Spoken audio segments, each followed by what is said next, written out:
Alright.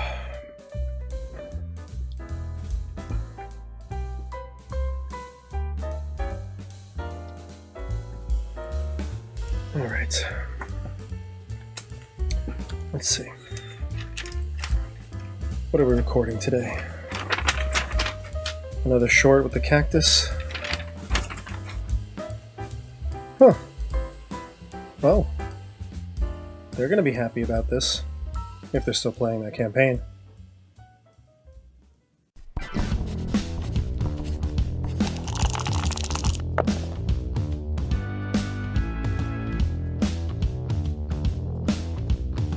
Yes, I hope you are still playing that campaign, and welcome back to the channel. This is my Dungeon Master's Guide series to Descent into Avernus. It's been quite some time, everybody, and I just wanted to apologize for not putting out this content sooner. I do hope that you're still playing, and that this will actually help your games.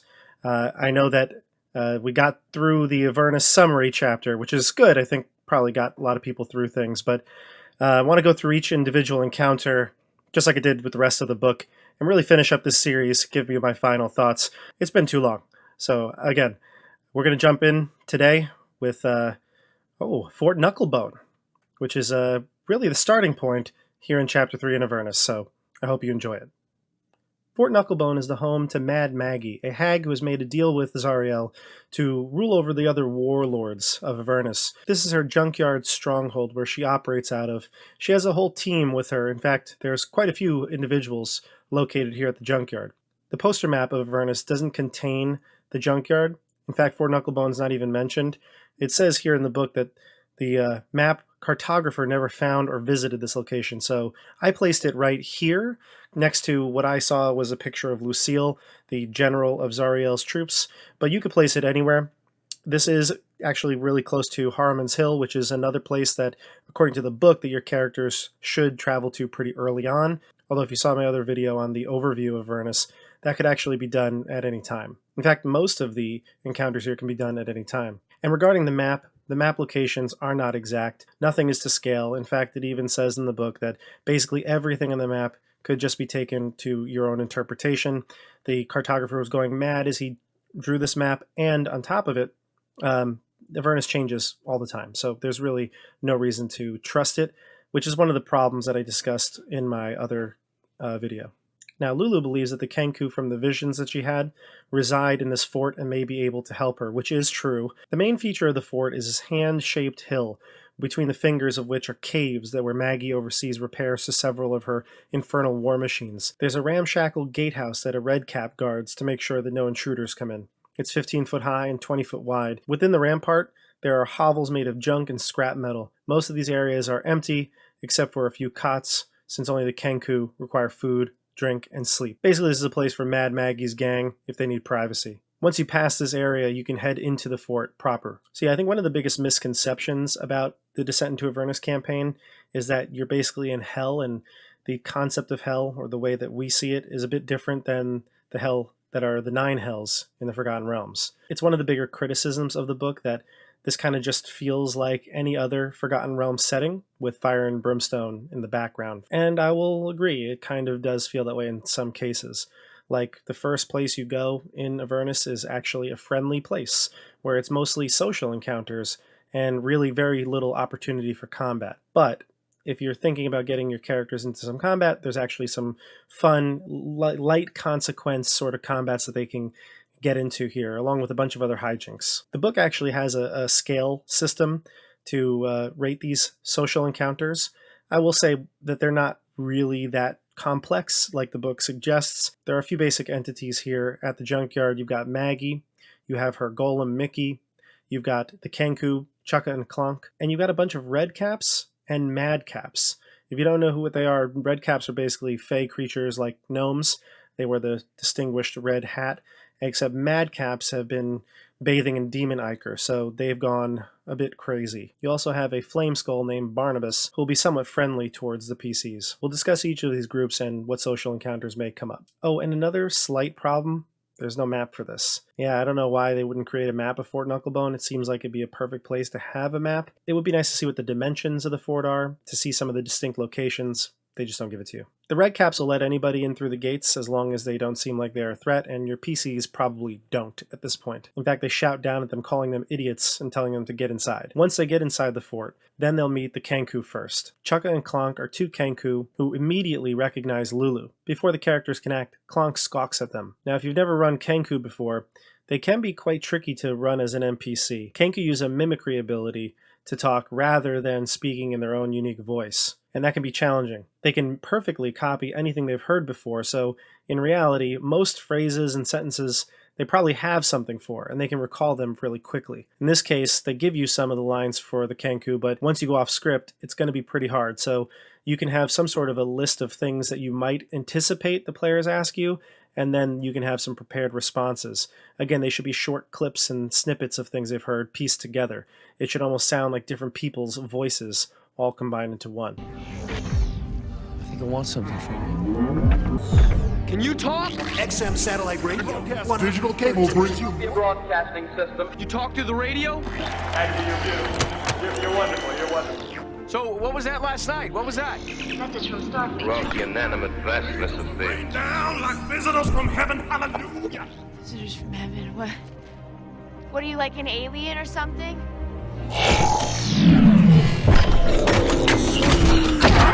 Any more questions you want to ask? He wants us to get in the car. Something that was funny that I think my players enjoyed was I had a list of movie quotes. I would scan through the list. I had a couple of ones that I had anticipated, but what they initially say is, "What a deal! Patience is a virtue. Can't keep the boss waiting." Moments later when Clonk returns, he's leading a tall creature wearing a long, tattered shift covered in mud, blood, and mold, and worse. The hag's eyes seem to move independently from each other as she approaches. This is none other than Mad Maggie. See, Maggie's not really that evil. I mean, I guess she's technically evil, but she's not really interested in just killing the players. She actually wants to hear what they have to say. She wants to know what they're interested in being in Avernus for. And once she realizes that they need to uncover Lulu's memories so they can figure out how to stop El Terrell from being pulled down into the city, she's really willing to help. In fact, she'll offer to do a dream quest with the rest of the group, which is something that the players may be a bit skeptical at first, but I think throughout some of the scenarios that could play out here at the fort, they would be open to the idea. Maggie says that she's able to operate here in Avernus because Zariel's attention is always focused on the blood war. Maggie makes sure that the power-hungry warlords of Avernus don't gang together and try to fight against Zariel. Maggie's a night hag, so she's got all the stat block of an individual night hag, and she's got the demeanor of a kind grandmother, but if you cross her, she will then absolutely carry out her vengeance on you. Maggie delights in misery and chaos. She's seeking to collect more artifacts that are tied to Zariel's fall from grace. When she becomes aware of Lulu's relationship with Zariel, she tries to dig up Lulu's memories, believing they might hold the most exquisite emotional records of Zariel's descent. And if anything, it'll just give her some leverage over Zariel in the future. If the players take Maggie's offer and go on this dream quest, which they probably should, they don't really have too many other leads, and it seems like this could be a safe haven for them, then they're going to have to wait. Maggie's going to prepare the materials needed for the ritual, and they're welcome to stay and peruse Fort Knucklebone at their leisure. Now this is where things get interesting, because they have time to kill, and they can rest. This could be some downtime activity, but I'd also suggest you do play it in real time, because the characters can go around and meet some of the locals. And this is where the social encounters really come in. The book suggests that you keep track of a 1 through 10 scale. The characters start at 5, and every positive interaction adds a point. Every negative interaction will lose a point, and you can decide how that helps them at the end. 1 would represent the worst possible outcome, whereas a 10 would represent a pretty favorable outcome for them. So now we're going to go through the individual groups. Let's start with Chukka and Clonk. These two Kenku are loyal, longtime servants of Mad Maggie. She refers to them as the Magpies. Together, they work on all the vehicles that Maggie brings in. Clonk is the bigger one. He's a bit stronger, the silent type.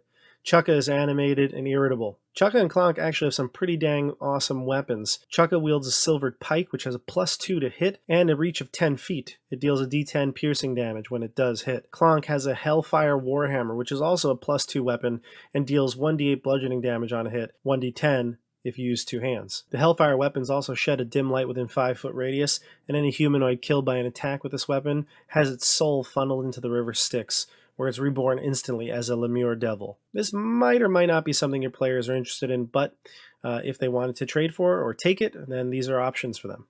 As I mentioned, they fix and drive the infernal war machines, which is the first time your characters are going to be able to access them. I'm not going to really cover the war machines here. That might be something for another video. The rules for them are all located in the appendix of the book. The characters can visit the garage and see the Kenku angrily hammering on a non-functional demon grinder. They can't figure out why it's not working. If your PCs would like to help, they can make a DC 15 Intelligence, Arcana, or Investigation check. A character spends at least 10 minutes examining the vehicle, reveals which part is to blame. Characters can further assist by finding a way to remove the demonic essence from the gear. Spells like Dispel Magic, Protection from Evil and Good, or any other method that you see fit might work. Once the characters do help, the Kenku express their pleasure to Maggie, who becomes even more likely to help them in their quest. One of my critiques here is I don't care how intelligent you are. If you've never seen an infernal war machine, let alone a vehicle like this before, I don't think there's really any way that you can fix this without some sort of expertise in something similar.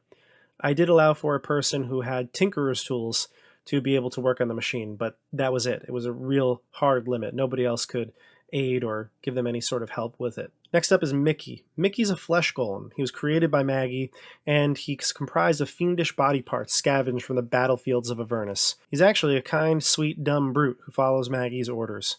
Now, his goal is very simple. He's got a bone devil bone lodged into his foot. It makes walking difficult. He can't speak, but he moans as he walks and does a bit of a hopping dance. All the other fey creatures like the madcaps and the redcaps think it's hilarious, so they often sing and dance a vile song when they see him. If anybody witnesses this, you can make an insight check, DC 15, and realize that Mickey's in pain.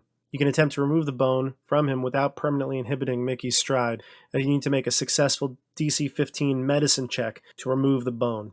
After that, Mickey will walk without moaning or hopping, and Maggie will again be more amenable to the character's plight. The redcaps and the madcaps, they're going to be angry because you just took away their fun. Additionally, Maggie has two lazy imps named Pins and Needles. They kind of hang out around the junkyard. Maggie treats them with kindness, so the imps don't really ever want to go anywhere else. But to hide from the group, they assume the form of ravens that nest in her hair or perch on her shoulders. Pins and Needles do keep tabs on the blood war. They're kind of like spies for Maggie. The imps did make one mistake, though. They played a prank on one of the madcaps called Wazik. They now fear that Wazik and a group of his irrational friends are going to get revenge on them. The imps don't want to tell Maggie because she told them not to pick on the madcaps, so they got to find another solution. While hanging around, the imps will approach your PCs and tell them that one of the madcaps, Wazik, is planning to kill Lulu, and they're going to urge the party to take care of the threat first. A DC 14 insight check revealed the imps are definitely lying. If called in lie, they'll still reveal the truth and ask them to kill Wazik anyway. If they do, the imps will put in a good word with Maggie. I don't think any of your PCs are going to think that this is a good idea to start murdering people on the property. But if they do, then they can deal with the madcaps later. As I mentioned, there was a flame skull called Barnabas. Barnabas was once a powerful wizard, but he was turned into a flame skull. Mad Maggie struck a bargain with his rival wizard and took Barnabas as payment. Barnabas is a bit forgetful and pompous, but he has an idea every once in a while that can be useful. The redcaps pester Barnabas. They throw things at him. After getting hit in the jaw with the loose gear, Barnabas lost one of his teeth. He saw one of the redcaps, Grubba, grab it and run off. Now he's embarrassed to tell anybody about it, anybody here at least, so he goes to the PCs for help. When Barnabas speaks, he's got that whistling sound because one of his teeth is missing. He'll ask the characters to help him find his missing tooth. He might point out that Grubba, the redcap, might know where it is. The redcaps actually do have it, and they feel like the tooth is a lucky charm, so they pass it from one another, keeping it away from Barnabas. If the characters want to find it, they can spend 10 minutes doing so, and they'll notice that they can see a redcap passing around a bloody pouch to one another. If a character tries to pickpocket and obtain the pouch without their knowledge, they can do so on a DC 14 sleight of hand check. No redcap is going to relinquish this pouch willingly, so you're going to have to do something, figure something out. If you want, there can be a combat here, and it can kind of be fun because Maggie actually does not care about the redcaps or the madcaps, and it won't affect the dream quest. The redcaps and madcaps actually don't have many goals. Being mad fey creatures, they just revel in chaos. So ultimately, anything that they're doing here is just to get on the player's nerves, hoping that they'll be the ones to break. But there could be a lot of fun role-playing potential here, playing both these redcaps and their more sinister, twisted cousins, the madcaps. Finally, there are a couple of other infernal war machines here at the fort. There's a Devil's Ride, which is kind of like a motorcycle, and Tormentor, which is the middle-sized vehicle. The vehicles are all in a state of disarray. You can add things to them like harpoon flingers and armor coating. As long as you feel like your players are on the good side of Chukka and Clunk, then you can have them show them how to work on these demon grinders and such, and they can actually even take one at the end of the entire encounter. Alright, so those are all the side events here at Fort Knucklebone. Now we get to the main event, which is Lulu's Dream Quest. Again, this is really something that you should do unless the players go on a killing spree, destroying everything here at the fort. Maggie's probably going to help them. And I think he even said before that if they start killing madcaps and redcaps, this can kind of be some sort of like big culmination where over the course of a few scenes, the redcaps and madcaps have gotten under the skin of the players. And at the end of it all, when they're trying to save Barnabas's tooth or kill one of the redcaps, then a whole swarm of them gang up on the PCs. And at the end of the combat, or if you feel like the combat's going south, Maggie can interrupt and everybody stops in their tracks. She will not be mad, again, because she doesn't really care about the madcaps and the redcaps. She just wants everybody to come in for the dream quest. So I think this pretty much has to happen. Again, unless your players do something awful, you're going to basically do this scene. Before they can retrieve the Sword of Zariel, the characters must learn the location of the Bleeding Citadel, or the Scab. The location is hidden in Lulu's memories, so this is an attempt to get those memories free. After making her preparations, everyone is seated around a fiendish circle on the ground. She orders Lulu to rest on one of the cushions in the center. Maggie then places 2 skulls in the circle, noting that she's sure her sisters won't care if she picks their brains about the problem. The hag instructs the characters to take their places within the circle, and then Maggie tells the characters to close their eyes and keep them closed. The ritual should last about 10 minutes. A tingling sensation will sweep over all the characters' bodies as vibrant rainbows appear as the ritual is being commenced. There are 5 dreams in total in this ritual, and the characters will be a part of all of them, so long as they continue to keep their eyes closed and they are willing. Dream 1 is the Rainbow Angels. Rich, radiant light of 100 dancing rainbows slowly dissolves. Warm sunlight fills the area. It seems like a very calm place. Lulu seems pretty happy here, so each character needs to make a DC 10 intelligence saving throw. If one or more characters succeed, the sunny meadow fades to black as the dream sequence progresses toward the next dream. If all the characters fail the saving throw, each character takes 2d10 psychic damage, and they must attempt the saving throw again. If at least one character succeeds on the second time, the dream fades and the next one begins. If everyone fails again, then all the characters take the psychic damage again. The process continues until at least one character succeeds or fails, and then everybody goes unconscious. Now, I'm not a big fan of this, to be honest. It seems like there's no stakes, and they're just going to get some damage that they can easily rest or heal up later. I would make it so that you need to have at least one of the members in the circle stay in through the very end. They need other presence to keep pushing Lulu through. I think you should have a couple pass it. You might want to make it so that you can have them out of the ritual, and once they leave, they're out for good. They need to get through the entire ritual to have most of the memories come through. Dream 2 is titled Betrayal. The characters find themselves in a flame-encircled battlefield. The center of the circle, Lulu and the angel lie unconscious and prone. The characters see themselves standing in defense of Lulu and the angel, facing outward as 6 small spine-covered devils creep closer. The characters must defeat 6 spine devils. Ultimately, this is like a mini combat. Again, no map, so it's all done theater of the mind. But what I did is something a little different just to keep this process going quick, keep it exciting.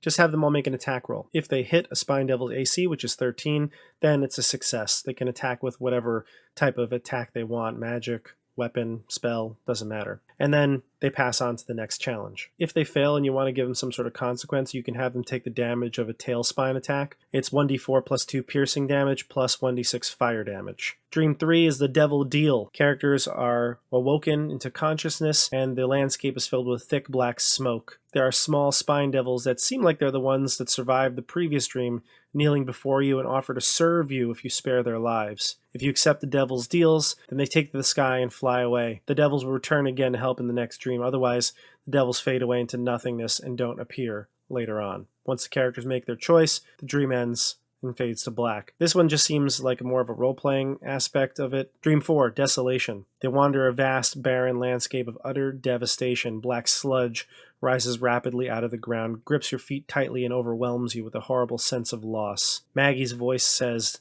you must push through their defenses. She must look. Every character needs to go in initiative order and free themselves from the sludge. You can do so with a successful DC 15 Strength Athletics check or Dexterity Acrobatics check.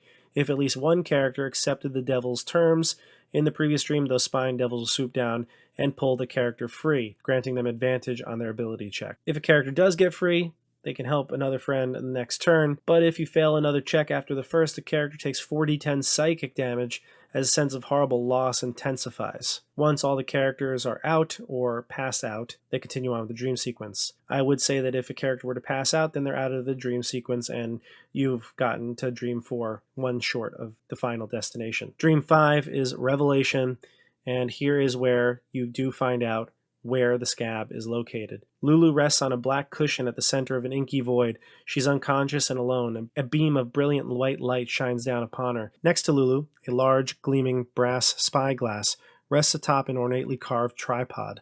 Lulu awakens and looks peacefully around her. Seeing the spyglass, she approaches it, pressing one eye against the eyepiece. Lulu then steps back suddenly, eyes wide, mouth open, her face alight with excitement. She cries out, "The sword! The sword! I know where it is!" The dream ends, and the characters and Lulu wake up in the ritual space. Lulu can barely contain her joy, and she tells the characters the location of the Bleeding Citadel, or at least that she knows where it is. She can't really describe how to get there, but she feels like she knows the way now. It's up to you as to how you want to deal with departure here. There may be some other things that need to get resolved based on the small social encounters that happened, or perhaps combat encounters that had happened that Maggie will have to deal with. If Maggie was favorable towards the group, you can decide if it's above 5, then maybe she would be willing to grant them some of the demon engines, which would be kind of cool, and perhaps some soul coins to power it, or at least get them started on their journey. She'd also be offering some silvered weapons of the character's choice so that they can battle devils and lycanthropes. She also will give them 2 weeks of rations. The rations are kind of awful tasting, but they do contain nutritional value. And finally, she'll warn them that there are other warlords out here in Avernus that they might encounter. We'll talk more about those in another video. Once the characters decide to leave, well, that's it. They leave Fort Knucklebone. They can wander around Avernus, going from location to location on the map, again, at your discretion and where you'd like to have them located.